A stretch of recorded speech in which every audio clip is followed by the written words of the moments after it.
All right, friends, so we've said a whole lot about Nikki Haley. We've described her in all kinds of different interesting ways, but all of it, I think, has been quite inaccurate. Is Nikki Haley corrupt? Absolutely. Is she untalented? Absolutely. Is she a warmongering neocon? 100%. Is she a saboteur? Is she paid controlled opposition for the Democrat elites? Absolutely. But on top of all of it, Nikki Haley is one thing above all. Nikki Haley is a bad person. That's why Nikki Haley is able to do what she's doing. Now, I know she loves to present herself as this virtuous woman taking on the evil orange man, bringing the Republican Party back to a normal state. Oh, how far it's fallen. But it's all one big lie. She's built a totally false premise. She is a bad person. Only a bad person would have this kind of a track record with the truth. Only a bad person would be this dishonest, this manipulative, this mischievous. Only a bad person would be able to continue this absolute farce for this freaking long, and that bad person, of course, is Nikki Haley. Let's have a conversation about it. We got some stuff to get into, so let's roll the tape. All right, folks, so the obvious happened. A couple more states have voted. Nikki Haley losing across the board in absolutely embarrassing fashion. Former President Trump took another big step on Saturday toward winning the Republican presidential nomination. He defeated Nikki Haley easily in caucuses in the states of Idaho and Missouri, while also picking up every delegate at Michigan's convention caucuses. Tuesday, because right now, here's the Republican race. You see the delegate count, Trump by a 10-1 margin, leading Nikki Haley. And you see what's going to come up Tuesday. Let me call those up. These are all the states and all the results we've had so far. But let's call up the big one, Super Tuesday here, and just take a look at this map, and I think you'll see the challenge Haley faces. Here's all the states, and you start. It's the map and it's the rules. California, you would think, is a great state for Nikki Haley. Closed primary. Independents can't vote. Democrats can't vote. And it's winner take all. If Trump just gets 50% plus one, he gets all 169 delegates out of California. A lot of states that are like that. Alabama's essentially a winner take all. Arkansas is essentially a winner take all here. Texas is at the statewide level, essentially winner take all as well. They also give out votes by congressional district. But if you look at those districts, they really look friendly to Trump. The bottom line for Nikki Haley, when you look at this map,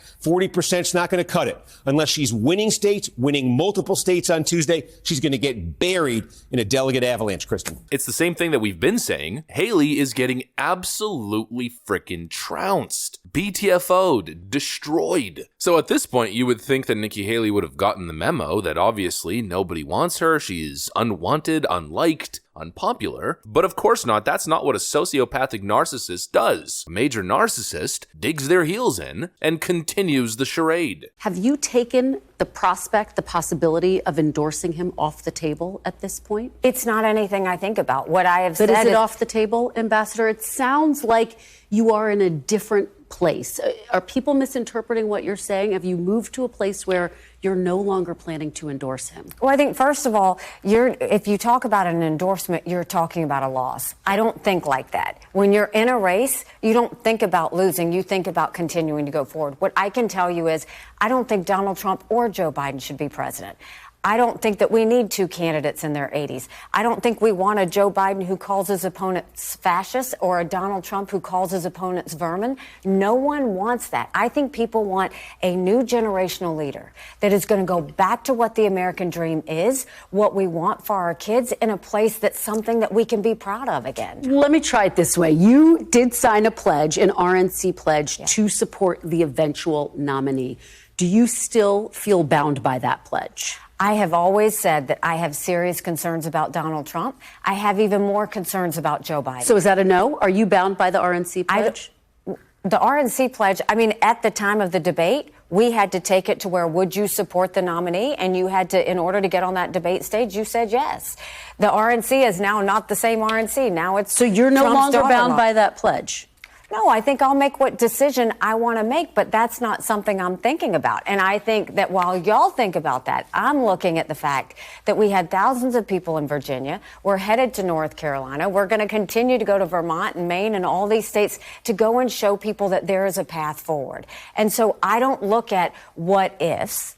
I look at how do we continue the conversation. Nikki Haley's a bad person for multiple different reasons. She's horrible for what she's subjecting Republican voters to, firstly, but secondly, the constant lies. Remember when Nikki Haley said this? I would not run if President Trump ran. She would never run against Donald Trump. No, of course not. Then, of course, that's exactly what she did. She lied, she flip-flopped. But that's only one example. Now, she's flip-flopping on the pledge that she took to support the eventual Republican nominee. Remember when she agreed to that pledge? You all signed a pledge to support the eventual Republican nominee. If former President Trump is convicted in a court of law, would you still support him as your party's choice? Please raise your hand if you would.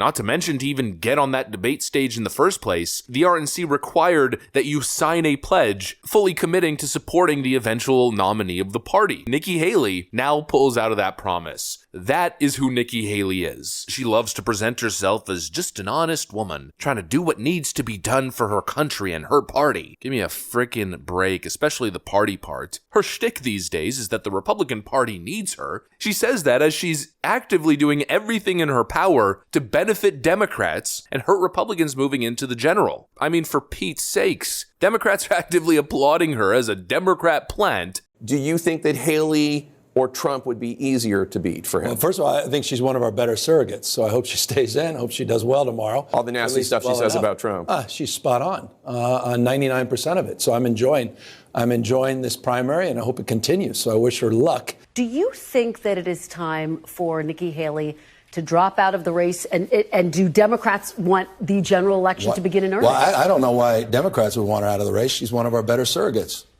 I mean, she's defining the opposition to Trump incredibly effectively. Yet there she is, claiming that her intent is to save the Republican Party. No, her intent is to get Joe Biden elected. Nikki Haley isn't running because Nikki Haley stands a chance of being president. Nikki Haley is running to get Joe Biden back in the White House in 2024. An absolute joke. Everything this woman says, it comes off as copium, but it's nothing but lies. Every premise that she presents is a lie. Democrats aren't supporting you. We know that Democrats are supporting you. The evidence is clear that Democrats are supporting you. Haley's 2024 bid gets cash from group led by investor Matt Kohler. A nonprofit by well-known technology venture capitalist Matt Kohler has donated $200,000 to Nikki Haley's presidential bid, joining a chorus of prominent corporate executives and Democratic donors who've backed the Republican contender in a bid to keep Donald Trump out of the White House. The only people who want to see Nikki Haley stay in this race are elitist Democrat mega donors and uniparty donors. She knows this. She knows that that's the case. I mean, obviously, she's probably showering in frickin' $100 bills, singing songs and dancing. Oh, how easy it is to make money when you have no conscience. She knows that that's the case. She knows that she's supported by establishment lobbyist powers. Yet what does she do? She shows up on NBC News and has the audacity to say that Republicans still want to see her in this race, and that's why she's staying in. What Republicans? Where are these people? It's so important that I stay in because still there are so many people who want to see me stay in this race. Has she seen the numbers? She lost to freaking Ron DeSantis in Iowa. I don't think she's gotten a delegate in like the last 2 weeks. Yet she continues and she continues to lie. And really, in order to do something like this, in order to take it this far, to be building such a mountain of lies over such an extended period of time and to be emotionally unaffected, it's fascinating stuff. Nikki Haley is the biggest liar in politics. Her entire existence is a lie. The only time this woman ever tells the truth is when she does so accidentally. When she said this. The RNC is now not the same RNC. The RNC is now not the same RNC.